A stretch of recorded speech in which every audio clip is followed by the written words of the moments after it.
चलो भाई देखो अब मैं क्या करता हूँ। ये अमित शाह कांप रहे थे, डर रहे थे, उनके चेहरे पर भाव सब कुछ कह रहे थे। क्या देखा आपने, क्या राहुल गांधी ने देखा कि वो कांप रहे थे? और किसी को तो कांपते हुए तो दिखे नहीं। अच्छा मानक भाई, क्या आपको गुस्से से कांपते हुए नहीं दिखे अमित शाह जी?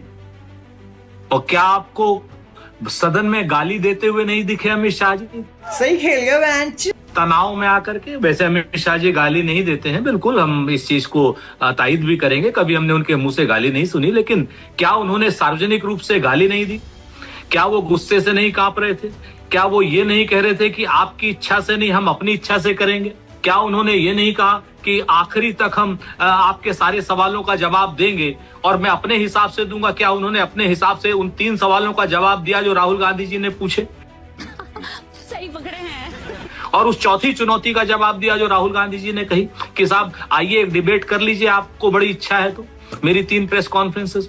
आप मुझे इतना बता दीजिए मानक भाई, अगर आप मुद्दों से भटकते हैं, आज की डेट में आपकी ये बहस एसआईआर पर हो रही है, अमित शाह जी पर हो रही है, और मैं आकर के नरेंद्र मोदी जी, के शर्मा जी की पुरानी बैकग्राउंड और फलाने क्या नाम के शर्मा जी के बाबा की बात करने लगूंगा, तो वो अच्छा नहीं लगेगा ना।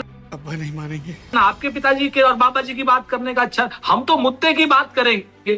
के शर्मा जी हमारे भाई हैं, वो दूसरे दल में हैं, तो दूसरे दल के लोगों का भी सम्मान करेंगे ना हम, और पूरे सम्मान के साथ, दोस्ती के साथ, मित्रता के साथ बात करेंगे।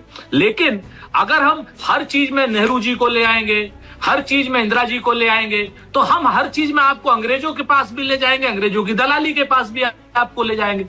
अरे बाप रे, ये तो धोती खोल रहा है। तो मैं ये कह रहा हूं कि अमित शाह जी ने पूरे देश के उसमें पूरा देश सुनना चाहता था, तो उन्होंने एसआईआर पर चर्चा का जवाब दिया था। तो जो मुख्य मुद्दे थे उन पर अगर अमित शाह जी ने एक शब्द कहा हो तो मुझे बता दीजिए। पहला मुद्दा था कि भाई भगाना घुसपैठियों को था, आपने भगा दिया किसको? सीजेआई को, चुनाव की प्रक्रिया से, क्या नाम, चुनाव आयुक्त के। आप ये बता दीजिए, घुसपैठियों को भगाने की जगह आपने चीफ जस्टिस ऑफ इंडिया को क्यों भगाया? मैं नहीं बताऊंगा। दूसरी बात उन्होंने कही थी राहुल गांधी जी ने कि साहब आप एक काम करिए, एक मशीन रीडेबल डॉक्यूमेंट्स दे दीजिए वोटर लिस्ट का, ताकि 1 महीने पहले हम लोगों को भी वो आ जाए। तीसरी बात उन्होंने कही थी कि साहब एक ये लॉ बदल दीजिए अगर हो सके तो, कि 45 दिन वाला जो क्या नाम वीडियोग्राफी रखी जाती है 45 दिन से ज्यादा रखी जा सके। इन तीनों मुद्दों पर अगर मानक भाई एक सवाल का भी जवाब आदरणीय अमित शाह जी ने दिया हो तो हमें बता दीजिए। और चौथी बात उन्होंने कहा था, राहुल जी प्रेस कॉन्फ्रेंस करते हैं, परमाणु बम फोड़ते हैं, तो राहुल जी ने कहा ये उस पर भी डिबेट कर लेते हैं, डिस्कशन कर लेते हैं। अरे बेटे तुझे थकान नहीं लग रही क्या? और हम तो कहते हैं तो कि संसद के अंदर करें। तो आप लोग वॉकआउट क्यों कर गए? विपक्ष जो है पूरा वो भाषण के दौरान ही लोकसभा से बाहर क्यों चला गया?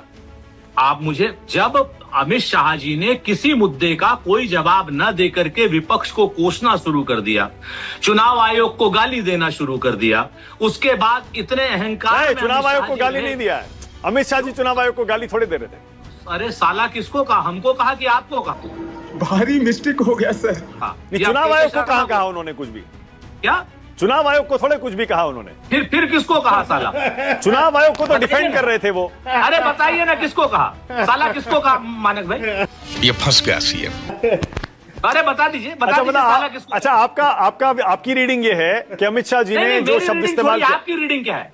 अरे मैं क्या, मेरी बात तो सुनिए, मैं कह रहा हूँ आपकी रीडिंग ये है कि वो शब्द जो उन्होंने इस्तेमाल किया वो चुनाव आयोग के लिए किया।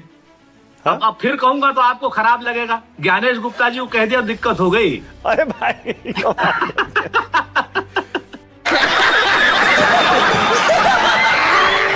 अरे उनके मुंह से वो शब्द निकला, उन्होंने माफी मांगी, शब्द वापस भी लिया, उसको इतना आप बड़ा मुद्दा क्यों बना रहे हैं? दूसरी बात मैं आपको बताता हूं, अगर उनके मुंह से मुद्दा निकला, संसद की परंपरा है, पहले संसदीय उसमें जाएगा, उसके बाद उसको हटाने का।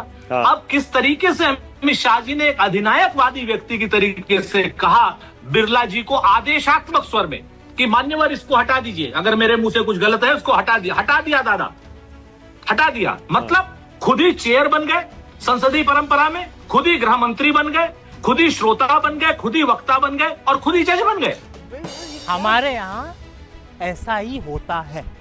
आग लगा दी, आग लगा दी, आग लगा दी, आग लगा दी। शाबाश बेटा, बहुत बढ़िया। इस वीडियो के सामने आने के बाद सवाल तो बनता ही है, अगर हम करें तो करें क्या, बोले तो बोले क्या। वाह मोदी जी वाह वाह।